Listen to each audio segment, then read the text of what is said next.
everybody, it's Chris Eads, known online as Wootini, here with another Gay Gamer video podcast.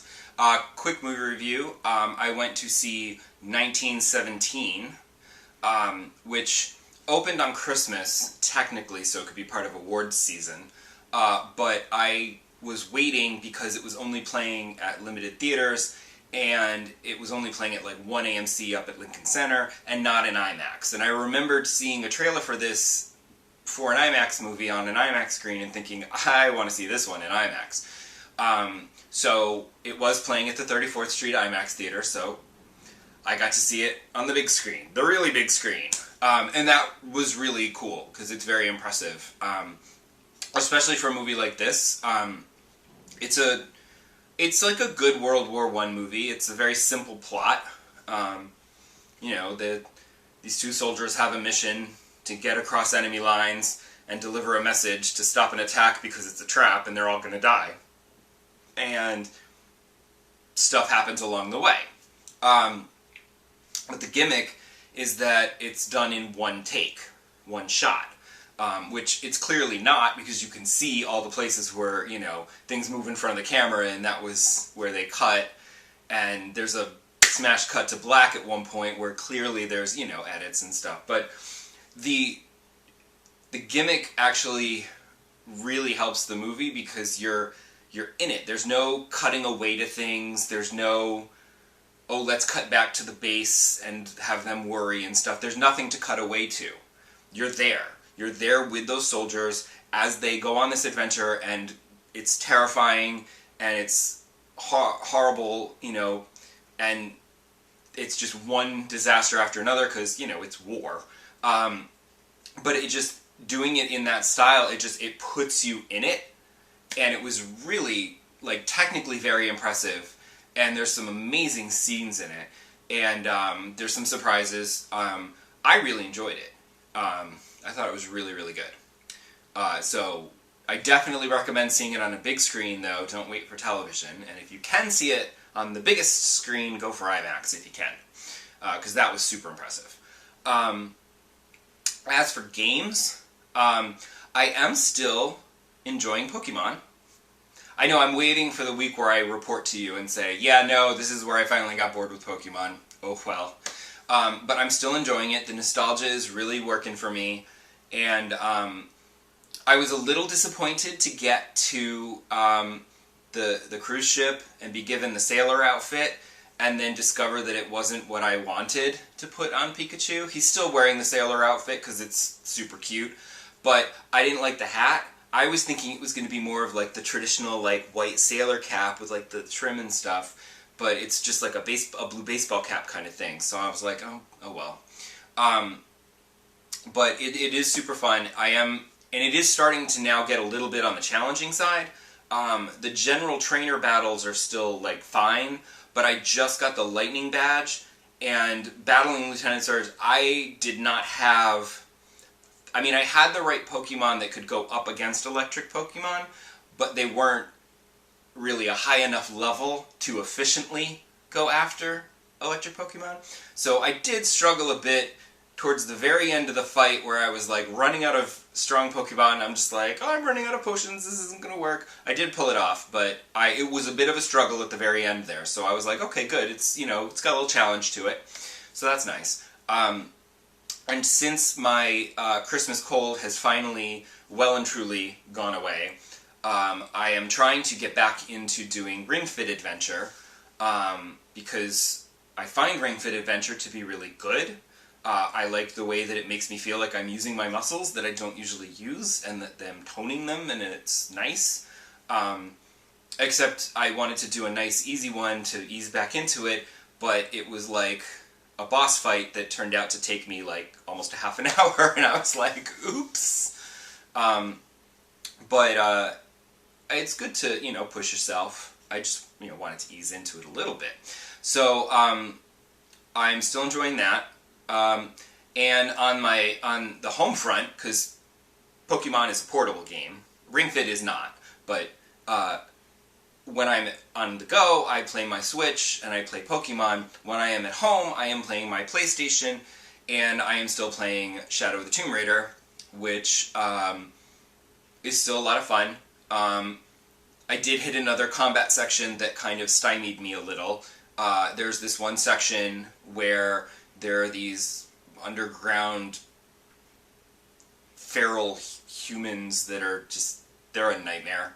They move really fast, and the game gives you a shotgun, but then you have to let them get close enough to you to really make the shotgun effective, but I'd aim at their head and they would bob and weave and I'd hit them in the leg or the side, and it's like, stand still and let me shoot you.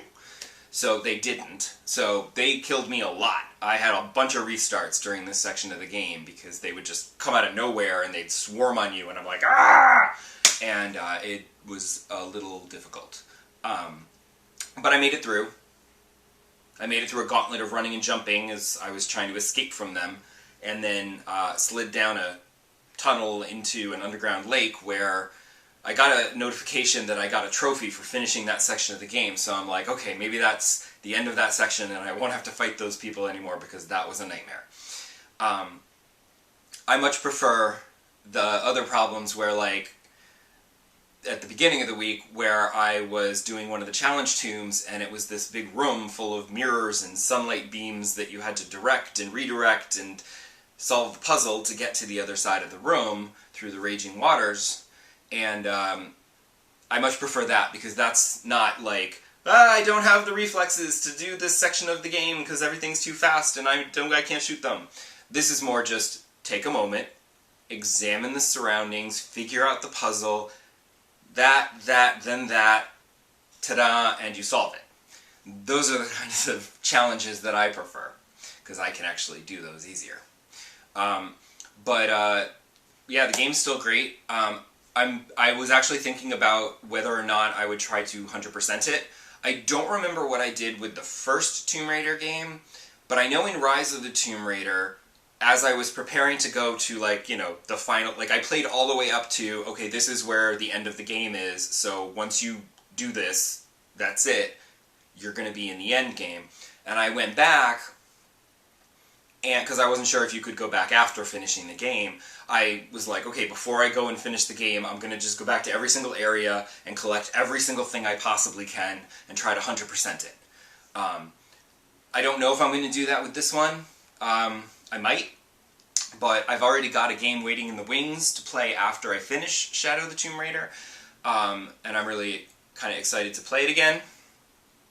I know, normally, and I've said this in previous episodes, I have said this a lot, there are a lot of exciting new games to play, so I don't really like playing remakes or remasters, because unless I haven't played it, in which case then yay.